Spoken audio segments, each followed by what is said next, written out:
Santa Costanza, or the Mausoleum of Constantina, is a beautiful church from the 4th century.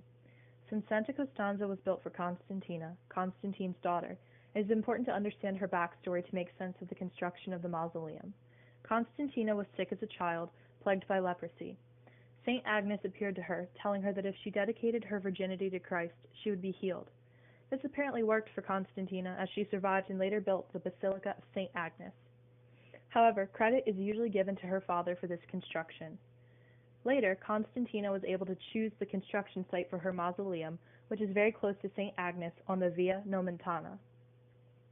Constantina's choice to build her mausoleum near St. Agnes was a way for her to emphasize her virginity, piety, and religious dedication.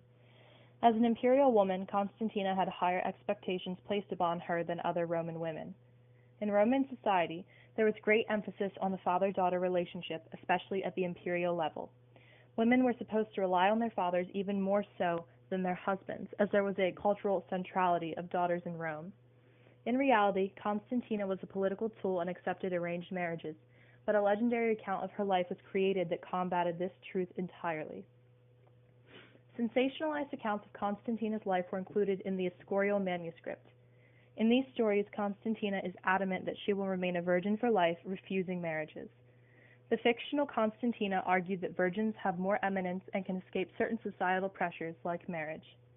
The writings of Constantina in the Escorial manuscript also portrayed her as quite sly.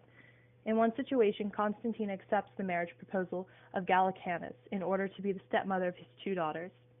She hopes that she can sway the young girls to remain virgins, ultimately reversing the father-daughter relationship ideal at the time and making Gallicanus a supporter of virginity over marriage. While there is some truth to these stories, they are largely a way to preserve the imperial image of Constantina. With a clear understanding of Constantina, we can get a better picture surrounding the background of her mausoleum.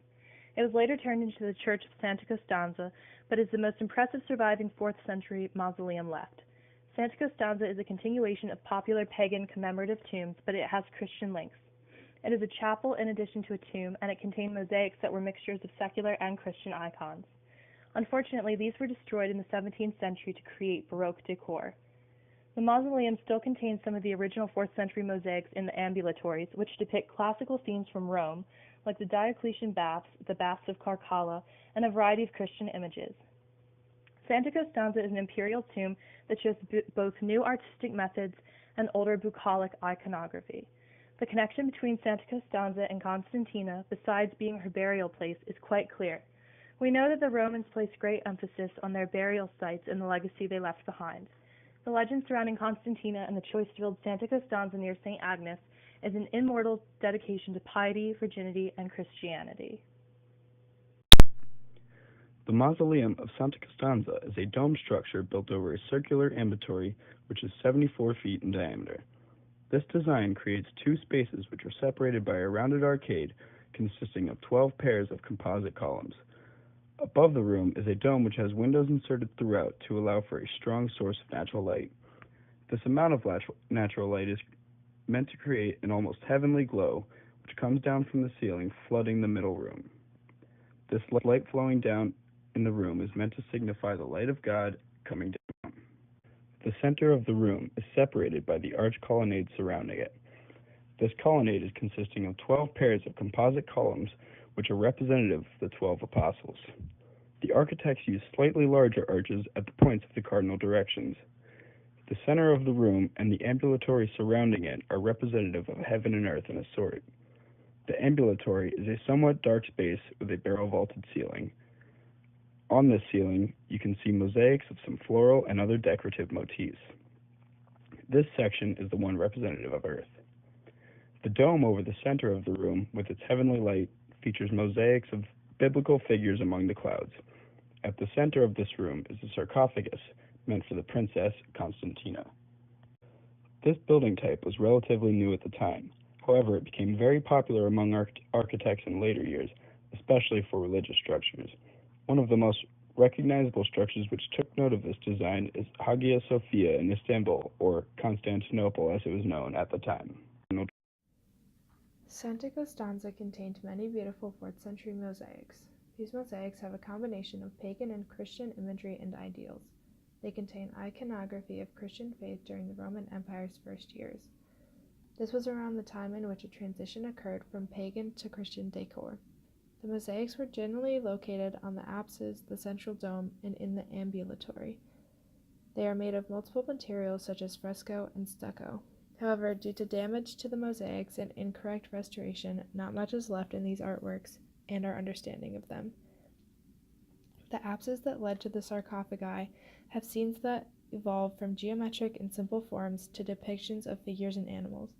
There is also a scene depicting grape harvesting with floral ornaments surrounding it. It can be seen on these mosaics that there is no emphasis on narrative nor three-dimensional space.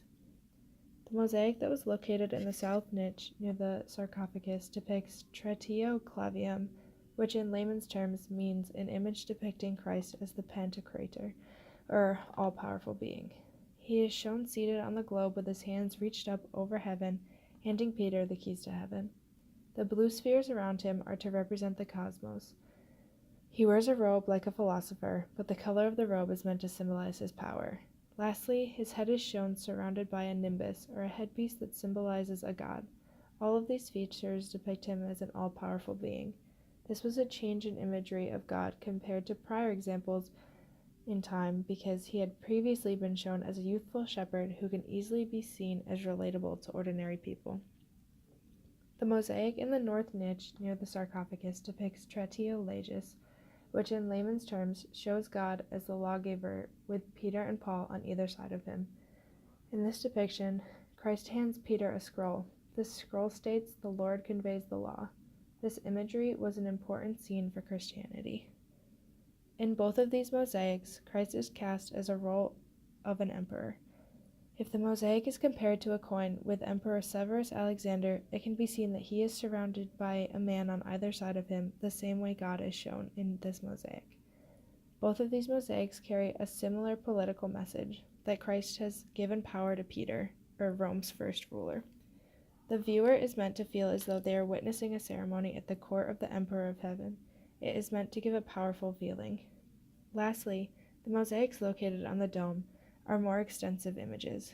They are an important step into the imagery and ideals of Christianity. They depict New Testament scenes, more specifically, the Bacchic imagery near the river of Styx. There is a saintly woman depicted. This was intended to give support to Constantina and Helena, who were buried there in the sarcophagi. Santa Costanza is an important building in the history of Roman art, not only due to its architecture and background story, but also due to the beautiful mosaics that were painted all over the building. To learn more about this beautiful structure, here are some additional sources to study from.